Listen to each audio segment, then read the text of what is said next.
नमस्कार,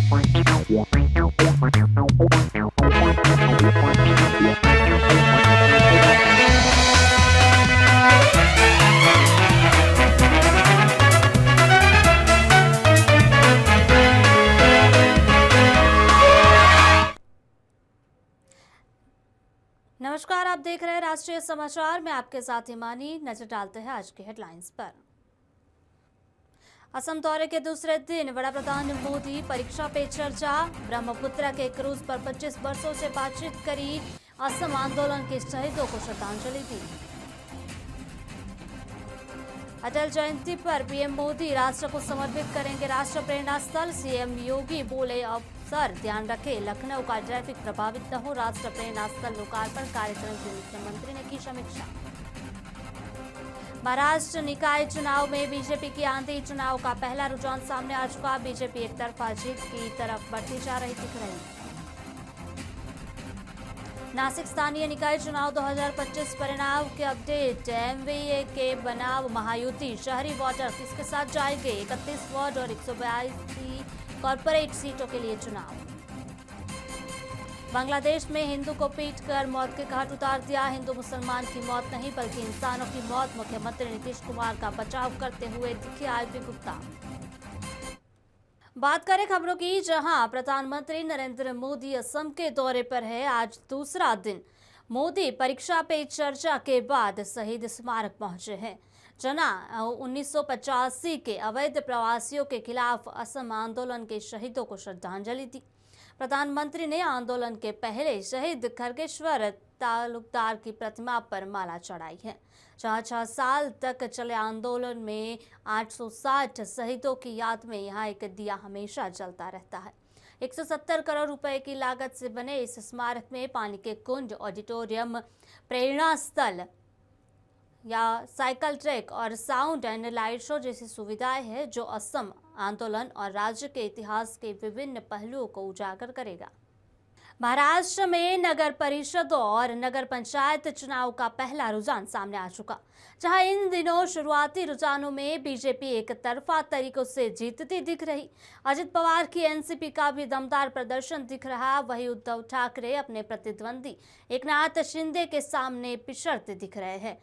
दूसरी तरफ कांग्रेस महज 5 सीटों पर आगे है। राज्य चुनाव आयोग के अनुसार 23 नगर परिषदों और नगर पंचायतों में अध्यक्ष और सदस्यों के पदों के साथ साथ 143 रिक्त सदस्य पदों के लिए शनिवार को मतदान हुआ था। शनिवार शाम 5:30 बजे मतदान संपन्न होने के बाद एक दिन की प्रक्रिया शुरू होगी और इसी चुनाव में बारामती और अंबरनाथ जैसे प्रमुख नगर निकाय शामिल थे। रिजल्ट को राज्य की अगली बड़ी राजनीतिक परीक्षा बृहन मुंबई महानगर पालिका यानी कि बीएमसी और अन्य 28 नगर निगम चुनाव का सेमीफाइनल माना जा रहा है। राज्य चुनाव आयोग ने घोषणा की कि इन चुनाव के लिए मतदान 15 जनवरी को होगा और गिनती 16 जनवरी को। कुल सीटों पर मुकाबला होगा, जिसमें करीबन 3.5 करोड़ मतदाता वोट डालेंगे। नासिक के नगर निकाय चुनाव नासिक म्युनिसिपल कॉरपोरेशन पर केंद्रित है, जिसमें 31 वार्ड है और कुल 122 कॉरपोरेट सीटों के लिए चुनाव होते हैं। नासिक के मतदाता उन कई शहरी मतदाताओं में से है जो महाराष्ट्र में शहरी प्रशासन शासन के नवीनीकरण की लोकतांत्रिक प्रक्रिया में योगदान दे रहे हैं। जहां नासिक जिले सिन्नर, ओझर, चांदवड़ के 6 वार्डों में शनिवार को हुए चुनाव में 49% वोटिंग हुई। अधिकारियों ने बताया कि सिन्नर के वार्ड नंबर 2 में एक 25 साल के आदमी को अपने भाई की जगह नकली आधार कार्ड का इस्तेमाल करके वोट डालने की कोशिश करने के आरोप में हिरासत में लिया गया है। बांग्लादेश में एक हिंदू को पीटकर मौत के घाट उतार दिया गया, जिसको लेकर सहरसा विधायक आईपी गुप्ता ने कहा कि हिंदुओं को भारत में भी पीटा जा रहा है और मारा जा रहा है। हम समझते हैं कोई हिंदू मुसलमान की मौत नहीं बल्कि इंसानों की मौत हो रही है। भारत में जो सरकार है उसको संज्ञान लेनी चाहिए जो हिंदुओं के लिए हितैषी बनती है। वहीं मुख्यमंत्री नीतीश कुमार ने जिस प्रकार हिजाब हटाने का प्रयास किया उसको लेकर मुख्यमंत्री का बचाव करते हुए आईपी गुप्ता दिखे। वहीं झारखंड के भाजपा नेता के द्वारा नुसरत प्रवीण का कनेक्शन दिल्ली ब्लास्ट से जोड़े जाने पर कहा कि बयान बेहद शर्मनाक है। भाजपा वाले हमेशा नफरत की राजनीति करते हैं। इससे पहले संजय निषाद ने किस तरीके से नुसरत परवीन के बारे में बोला था और भारतीय जनता पार्टी वाले लोग बोल रहे हैं। हिंदुओं को तो मौत भारत में भी हो रही है, उसको क्या कहेंगे आप। इंसानों की मौत होती है, चाहे हिंदुस्तान हो चाहे बांग्लादेश हो। लेकिन अगर हमें लगता है कि हिंदू हिंदू बोलने वाले बिहार भारत में सरकार है तो उनको संज्ञान लेना चाहिए। सर, बिहार में हिजाब पे विवाद चल रहा है। झारखंड सरकार ने उसी लड़की को ऑफर दिया है 3 लाख वेतन और सब सुविधाओं का वादा किया है। राजनीति हो रही सर।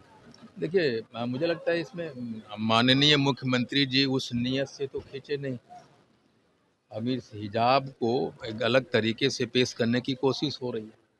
नियत उनकी सही थी, जिसे नुसरत परवीन जी ने भी ये बात कहा है कि वो मेरे पिता समान है, उनकी नियत वो नहीं थी। लेकिन हमारे यहाँ तो राजनीति करने वाले लोग राजनीति करते ही हैं। लेकिन मुझे लगता है कि जो भी पदाधिकारी और जो भी नेता हैं आसपास में रहते हैं, हम सब जानते हैं कि मुख्यमंत्री जी अपने व्यक्तिगत बीमारी की वजह से जूझ रहे हैं और ये सारी चीज़ें उनके होशो हवास में नहीं हो रहा है। तो इस बात को भी हमें ख्याल में रखने की आवश्यकता होती है। मैं तो कामना करता हूँ ईश्वर कि माननीय मुख्यमंत्री जी स्वस्थ रहें।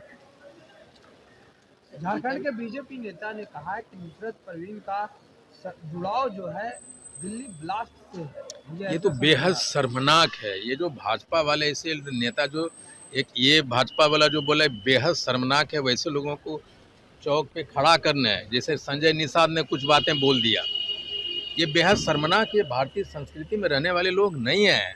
भाजपा के वैसे लोगों को तुरंत बाहर का रास्ता निकालना चाहिए। झारखंड के स्वास्थ्य मंत्री डॉक्टर इरफान अंसारी ने जामताड़ा के ओवरब्रिज के नीचे प्रस्तावित सर्विस रोड निर्माण का शिलान्यास किया है, जहां मौके पर मंत्री ने कहा कि लंबे समय से इस जर्जर सड़क से बाईपास तक आवागमन कठिन हो गया था। आम जनता की परेशानी दूर करने हेतु सर्विस रोड की इमारत, मरम्मत व नाली निर्माण के तत्काल निर्देश दिए गए हैं। वहीं शिलान्यास के बाद रूबरू होते हुए अंसारी ने बिहार के हिजाब कांड पर सीएम नीतीश कुमार को निशाने पर लिया। नुसरत परवीन के साथ दुर्व्यवहार को महिलाओं के सम्मान के खिलाफ बताते हुए उन्होंने कहा कि मेरिट पर चयनित डॉक्टर के साथ यह घृणित घटना अस्वीकार्य है। झारखंड आने पर उन्हें 3 लाख मासिक वेतन, आवास व पसंदीदा पोस्टिंग का ऐलान किया। उन्होंने यूपी मंत्री संजय निषाद व बिहार मंत्री गिरिराज सिंह पर भी तीखी टिप्पणी की। चाईबासा में बच्चे की मौत व एम्बुलेंस न मिलने के आरोप पर मंत्री ने सफाई दी। सिविल सर्जन के अनुसार 4 माह का बच्चा जॉन्डिस व बुखार से पीड़ित था, जिसके इलाज के दौरान मौत हुई। लापरवाही पाए जाने पर सख्त कार्रवाई का भरोसा दिलाया। साथ ही सभी जिलों में वाहन सुविधा उपलब्ध कराने की घोषणा की, ताकि मृतकों को सम्मान पूर्वक घर पहुंचाया जा सके। झारखंड है और बिहार में जो घटना घटी है वो मर्माहत करने वाली घटना है। बिहार के मुख्यमंत्री ने बहुत बड़ा जघन्य पाप किया है, उनको हिसाब देना होगा, उनको माफ़ी मांगनी है। आज ही डॉक्टर नुसरत परवीन आपसे भीख मांगने नहीं गई थी। वो अपनी मेरिट की बच्ची है, पढ़ी लिखी बच्ची है, तेजतर्रार बच्ची है। नियुक्ति पत्र वो सिलेक्ट हुई, आप उसको नियुक्ति पत्र दे रहे हैं और सरेआम बताइए आप उसका हिजाब नीचे कर दिए। हिजाब आप खींच लिए, क्यों? कौन है आप? हिम्मत कैसे हो गई आपको? ये अधिकार आपको नहीं दिया गया किसी ने। आपकी इस घटना से बिहार ही नहीं, झारखंड से पूरे हर राज्य देश मर्माहत हुआ है। आप नारियों को सम्मान नहीं जानते हैं, आप माताओं को सम्मान नहीं करता है, लोग बहनों को सम्मान नहीं करता है। इसलिए मैंने फैसला लिया है, स्वास्थ्य मंत्री होने के नाते लोकप्रिय सरकार आदरणीय हेमंत सोरेन जी के नेतृत्व में, मैं कांग्रेस के मंत्री होने के नाते मैं कहना चाहता हूँ, मैंने ऑफर दिया है उस बच्ची को, तुम बिहार से बंगाल मत जाओ, तुम झारखंड आओ, मैं तुम्हें सम्मान दूंगा। मैं तुम्हें मनचाहा पोस्टिंग, मनचाहा जहाँ नौकरी करना चाहता करो, 3 लाख रुपये सैलरी दूंगा। मैं आपको सरकारी फ्लैट दूंगा और दूसरी और सुशासन दूंगा, अच्छा माहौल दूंगा, यहाँ आपको सम्मान मिलेगा। नीतीश कुमार ने जिस प्रकार एक मुस्लिम महिला का हिजाब हटाने का प्रयास किया था, उसको लेकर खूब सियासत हो रही है। सियासत में एक और नया मोड़ ले लिया, जहां केंद्रीय राज्य मंत्री राजभूषण निषाद ने कहा कि मुख्यमंत्री ने कोई गलत काम नहीं किया है, वह इसलिए हटा रहे थे जिससे फोटो अच्छी आ सके, लेकिन लोग उसका गलत अर्थ निकाल रहे हैं। मुख्यमंत्री नीतीश कुमार ने महिलाओं के लिए काफी काम किया है, वह कभी महिलाओं को अपमान नहीं कर सकते हैं। ये गलत मानसिकता है, गलत सोच है। और मुख्यमंत्री जी का जो सोच था कि कैमरा में फोटो आए ताकि पता चले, और फोटोग्राफी के ख्याल से था, उसको गलत तरह से लोग पेश कर रहे हैं। ये गलत बात है, ऐसी बातें नहीं होनी चाहिए। लेकिन मुकेश सहनी तो कह रहे हैं सीएम नीतीश कुमार की मानसिक स्थिति ठीक नहीं है, उन्हें इस्तीफा दे देना चाहिए। देखिए, आदरणीय नीतीश कुमार जी जिस तरह से बिहार को चला रहे हैं, जो लोग कह रहे हैं उनका भी ख्याल रखना चाहिए। जिस तरह से बिहार के विकास के लिए उन्होंने काम किया है, और उनका इंटेंशन को समझना चाहिए कि उनकी जो सोच थी वो फोटोग्राफी के ख्याल से था, और उसको गलत तरह से पेश नहीं कर। बीजेपी के राष्ट्रीय कार्यकारी अध्यक्ष नितिन नवीन पहली बार कार्यकारी अध्यक्ष बनाए जाने के बाद पटना आ रहे हैं, जिसको लेकर भव्य तैयारियां की गई। बताते कि कार्यक्रम के प्रभारी पूर्व मंत्री जीवेश मिश्रा ने कहा कि कार्यक्रम हमेशा प्रदेश अध्यक्ष के नेतृत्व में ही होता है, लेकिन प्रदेश अध्यक्ष ने हमें कार्यक्रम का प्रभारी बनाया, इसलिए कार्यक्रम को भव्य और शानदार कैसे न बनाया जाए, लेकर हम लोग पूरी तैयारी किए हुए हैं। पहली बार कोई पटना से राष्ट्रीय कार्यकारी अध्यक्ष बना है, जहां बहुत ही खुशी की बात है। नितिन नवीन का पटना विधानसभा क्षेत्र भी है। संगठन के तमाम अधिकारी 23 दिसंबर को मौजूद रहेंगे। कार्यक्रम कोई भी भारतीय जनता पार्टी का अपने प्रदेश अध्यक्ष जी के ही नेतृत्व में होता है। कार्यक्रम का दायित्व तो विभिन्न कार्यकर्ताओं में बांटा जाता है। जैसे कई कार्यक्रम है, कई प्रकार के कार्यक्रम, कई इस कार्यक्रम के अंदर भी छोटे छोटे हम लोगों की जो तैयारी करने का अपना जो भारतीय जनता पार्टी का तरीका है कि एक एक छोटे बड़े काम के लिए कार्यकर्ताओं को दायित्व दिया जाता है। और आप देख रहे हैं कि कार्यकर्ताओं में गजब का उत्साह है। पहली बार पटना से कोई राष्ट्रीय कार्यकारी अध्यक्ष बने हैं, तो पटना समेत पूरे बिहार के अंदर एक वातावरण, उत्सव का वातावरण है। बड़े संख्या में कार्यकर्ता भी पटना आएंगे, और हमारे जितने कार्यकर्ता हैं, मंच मोर्चा के सभी अधिकारी पदाधिकारी इस उत्सव को शानदार जानदार बनाने में दिलो जान से लगे हुए हैं। कार्यक्रम पटना में सामने आया तथाकथित हिजाब प्रकरण अब सिर्फ एक घटना तक सीमित नहीं रहा, बल्कि यह पूरी राजनीति, सामाजिक संवेदनशीलता और संवैधानिक मूल्यों से जुड़ी बड़ी बहस का स्वरूप ले चुका है। एक सरकारी कार्यक्रम के दौरान मुख्यमंत्री नीतीश कुमार से जुड़ा यह मामला सामने आने के बाद राजनीतिक गलियारों से लेकर आम लोगों तक में तीखी प्रतिक्रिया देखने को मिल रही है, जहां सिर्फ सवाल इतना ही नहीं है कि घटना में क्या हुआ, बल्कि यह भी है कि इसे कैसे देखा गया और समझा जाना चाहिए। दरअसल एक सार्वजनिक कार्यक्रम के दौरान सामने आए दृश्य का वीडियो और तस्वीरें सोशल मीडिया पर तेजी से वायरल हुई। इन्हीं दृश्यों को लेकर यह आरोप और सवाल उठ रहे हैं कि क्या हिजाब जैसी धार्मिक पहचान से जुड़ी चीजें के साथ सार्वजनिक मंच पर ऐसा व्यवहार उचित था। हालांकि पूरे मामले को लेकर अलग अलग व्याख्याएं सामने आ रही है। कुछ लोगों ने इसे अनजाने में हुआ क्षण बताया, तो कुछ ने इसे संवेदनशीलता के आधार के तौर पर बताया। इसी मुद्दे पर आलम मोहम्मद इकबाल ने कहा कि आज इसमें न ही कोई मजहब की जनता है और न ही कोई वर्ग की जनता, बल्कि यहाँ पर हर वो लोग हैं जो महिला बेटी का सम्मान करते हैं। उस बेटी के साथ दुर्व्यवहार इस मुख्यमंत्री ने किया, जिन्होंने 15 दिन पहले संविधान की शपथ ली थी। अपनी रियासत की, अपने हर राज्य के वर्ग की इज्जत करेंगे, सम्मान देंगे, और अब ये घटना सामने आ रही है। मुख्यमंत्री ऐसा दुर्व्यवहार करते नजर आए तो कल को कोई सामान्य लोग भी ऐसा व्यवहार कर वही बोलेंगे कि हमारा मुखिया भी ऐसा करता है, हम भी करेंगे। और इसी वजह से आज बिहार की महिलाएं चिंता में नजर आ रही है। साफ तौर पे बिहार के मुख्यमंत्री नीतीश कुमार को दिल्ली की आम जनता, पुरानी दिल्ली की जनता, आज इसमें ना कोई मजहब की जनता है, यहाँ पे हर वो वर्ग है जिस बहन के साथ बदसलूकी एक ऐसे मुख्यमंत्री ने करी है जिसने महज 15 दिन पहले ये शपथ ली थी। 15 दिन पहले संविधान की वो शपथ ली थी कि वो अपने रियासत के, अपने स्टेट के हर वर्ग की इज्जत करेंगे, मान सम्मान करेंगे, सबको एक नजरे से, एक चश्मे से देखेंगे। मगर अफसोस कि 15 दिन बाद बिहार में चुनाव हुआ और 10वीं बार मुख्यमंत्री, जो 10वीं बार एक तजुर्बेकार मुख्यमंत्री एक ऐसी निचली हरकत करते। मैं पूछना चाहता हूं नीतीश कुमार से, आज नीतीश कुमार एक स्टेट के मुखिया है, अगर उस स्टेट के अंदर कोई आम लड़का, गली मोहल्ले का लड़का, किसी गांव देहात कस्बे का लड़का, अगर वो ऐसी हरकत किसी भी बहन बेटी के साथ करता। और आज मुखिया को देखकर आम नागरिक और जो वहाँ का आम जनता का एक लड़का है जो बैड कैरेक्टर लड़का है, अगर वो भी हिजाब को खींचेगा किसी के, आज वो किसी के आंगन को, अगर किसी के रुपट्टे को खींचेगा, क्या नीतीश कुमार उसका साथ देंगे? और वो लड़का जिसने, जो भी लड़का आज कल को बिहार के अंदर ऐसी हरकत करता है तो वो ये कहेगा जब मेरा मुखिया भी ऐसा करता है हम भी ऐसा करेंगे। क्योंकि जब नीतीश कुमार को कोई सजा नहीं मिली है तो आम इंसान को भी, आम लड़के को भी कोई सजा नहीं मिलेगी।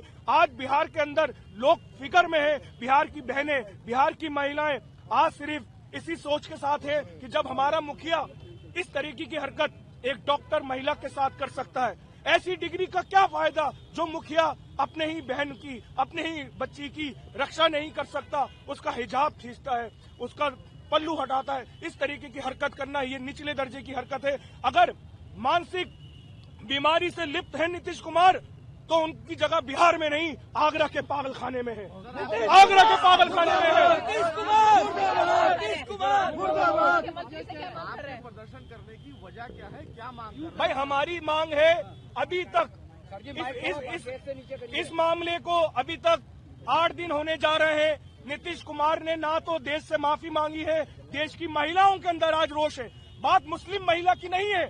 आज आले मोहम्मद इकबाल, ये जितने लोग यहाँ खड़े हैं, अगर ये मुस्लिम महिला के अलावा हमारी किसी भी बहन के साथ होता है, देश की हर बच्ची के साथ होता है, देश की किसी भी बहन के साथ होता है, इससे ज्यादा लश्कर, इससे ज्यादा जनता उस बहन के लिए भी खड़ी होगी। मगर अफसोस की बात है, हमारी मांग नीतीश कुमार माफी मांगे और इस्तीफा दे, इसकी मांग है। हम यहाँ से बिहार भवन की तरफ कूच कर रहे हैं। हम दिल्ली पुलिस से आग्रह करते हैं, हम बिहार भवन जाके नीतीश कुमार का पुतला दहन करना चाहते हैं। बिहार में हिजाब को लेकर चर्चा में आई महिला डॉक्टर ने अब तक अपनी ड्यूटी ज्वाइन नहीं की, जिससे मामला और भी चर्चा में आ गया। दरअसल एक सरकारी कार्यक्रम के दौरान मुख्यमंत्री नीतीश कुमार ने महिला डॉक्टर से नकाब हटाने के लिए कहा था, जिसके बाद सियासी विवाद खड़ा हो गया।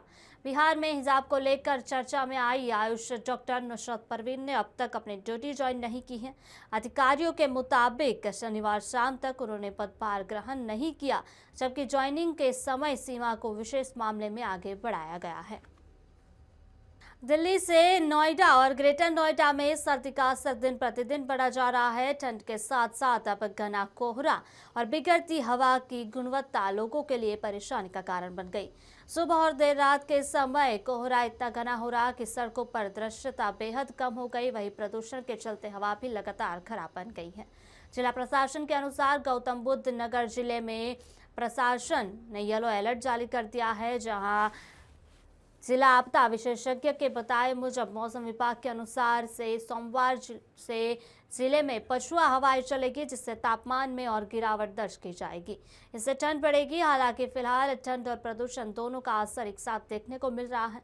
नोएडा ग्रेटर नोएडा एक्सप्रेसवे, जहां यमुना एक्सप्रेसवे और शहर की मुख्य सड़कों पर कई जगह विजिबिलिटी 50 मीटर से भी कम दर्ज की जा रही है। वाहन चालकों को धीमी गति से चलना पड़ रहा है, जिससे दुर्घटना का खतरा बढ़ गया है। प्रशासन और यातायात पुलिस ने वाहन चालकों से फॉग लाइट का इस्तेमाल करने और सुरक्षित दूरी बनाए रखने और अनावश्यक यात्रा से बचने की अपील की। साथ ही आम नागरिकों से भी सहयोग करने और मौसम व प्रदूषण को लेकर जारी निर्देशों का पालन करने को कहा गया। प्रशासन का कहना है कि स्थिति पर लगातार नजर रखी जा रही है और जरूरत पड़ने पर जीआरएपी के तहत सख्त कदम भी उठाए जाएंगे। सूरत शहर के कतारगाम क्षेत्र में स्थित लकड़ी के गोदाम में आग लगने की सूचना मिलते ही फायर ब्रिगेड की टीम मौके पर पहुंच गई, जहां आग ने दिखते विकराल रूप धारण कर लिया, जिससे लकड़ी का गोदाम पूरी तरह जलकर खाक हो गया। आग लगने की घटना से इलाके में अफरा तफरी मच गई। फायर ब्रिगेड कर्मियों ने कड़ी मशक्कत के बाद आग पर काबू पाया। फिलहाल आग लगने के कारण का पता नहीं चल पाया है। मामले की जाँच शुरू कर दी गई है। 50 मिनट पे फायर ब्रिगेड को कॉल मिला। तुरंत कतारगाम सेंट्रल जोन और घाचीसिरी से गाड़ियां रवाना हुई। उसके बाद जैसे ही यहाँ पे गाड़ियां पहुंची तो आग बड़े पैमाने पे नजर आई, तो तुरंत हमने वाटर ब्राउजर और कई जगह से मंगवाया। तो ऐसी टोटल 10 से 15 गाड़ियां यहाँ पे पहुंच गई और हमारी पूरी टीम यहाँ पे कंटिन्यू काम करते हुए आग पे पूरी तरह से अभी काबू पा लिया गया है और कूलिंग करने का काम चल रहा है। थोड़ी देर में कूलिंग हो जाएगा। ये कहाँ पे आग लगी है और काय का गोडाउन है? ये लपेट में आई लकड़ा और स्क्रैप मटेरियल का गोडाउन है, तो इसमें आग लगी हुई थी। आग लगने का कारण क्या है तो अभी पता नहीं है, लेकिन अभी बुझाने का काम चल रहा है। खबरों का दौर जारी रहेगा, देखते रहिए राष्ट्रीय समाचार। नमस्कार।